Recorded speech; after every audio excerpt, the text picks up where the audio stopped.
uwi mo bagong anong office, sumakses ka na.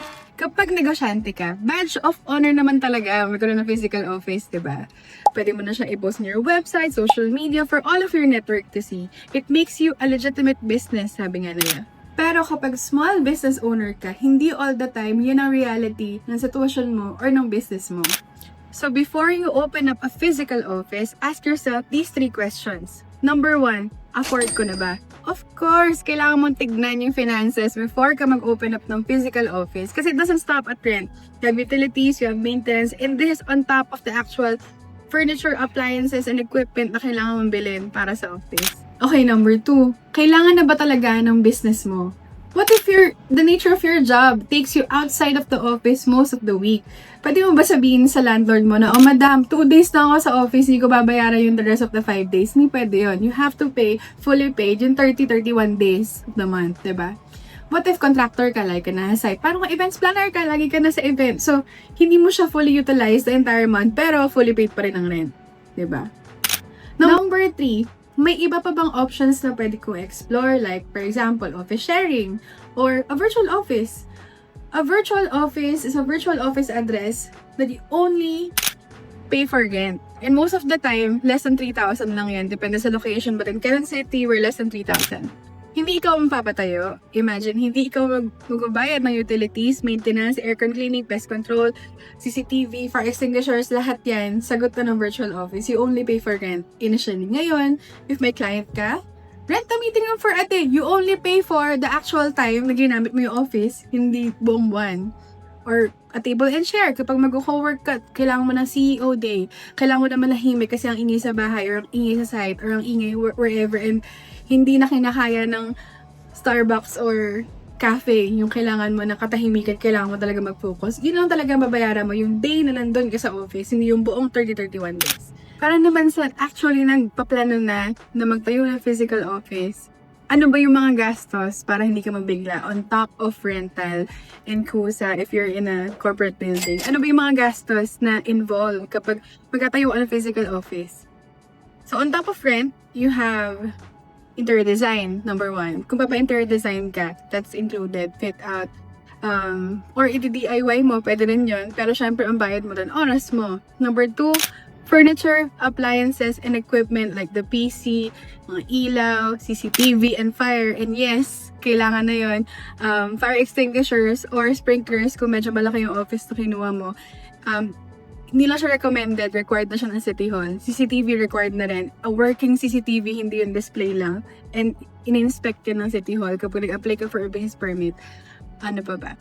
You also have to pay for ongoing utilities, subscription, Wi-Fi, tubig, kuryente, backup Wi-Fi, and for example. So, office supplies, tissue, coffee, tea, kung ano pa isasama mo dun sa office. So, kahit maliit lang na office yan, ang dami niyang kalakip na gastos. So, para hindi ka mabigla as a business owner, dapat alam mo yung mga gastos na kasama kapag nagtayo ka ng sarili mong office. Kahit nasabihin mo may investors ka, may everything ka, kailangan aware ka pa din kung ano yung mga kasamang gastos when you open up a physical office. So, physical office or virtual office, ano nga bang mas okay para dun sa business mo or sa situation mo ngayon?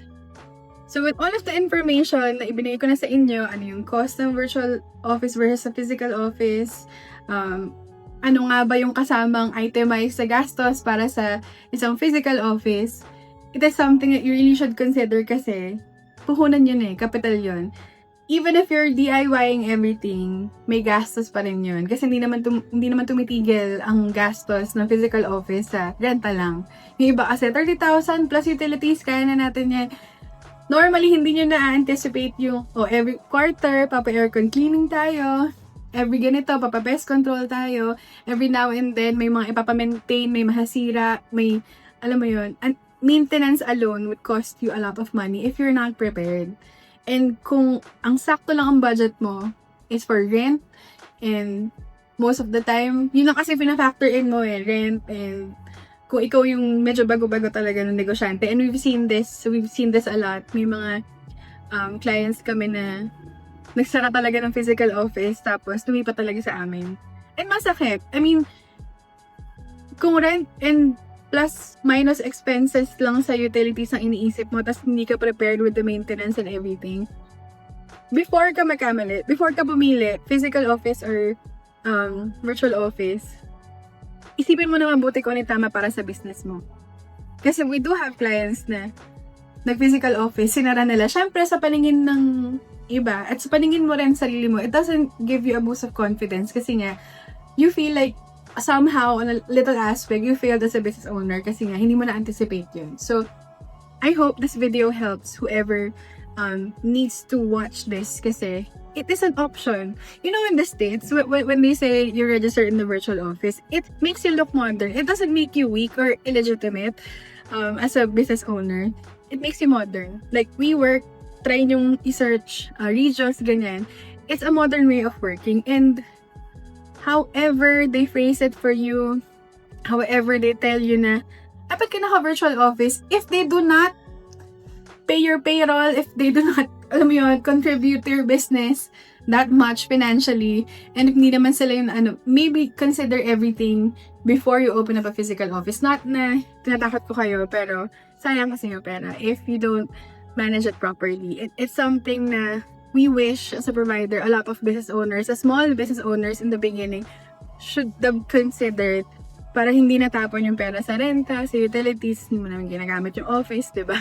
Yung mga ganun talaga, ang dami namin ganun dito. So, we keep putting up these videos para hopefully, a business owner, a small business owner out there, matulungan ng video na to.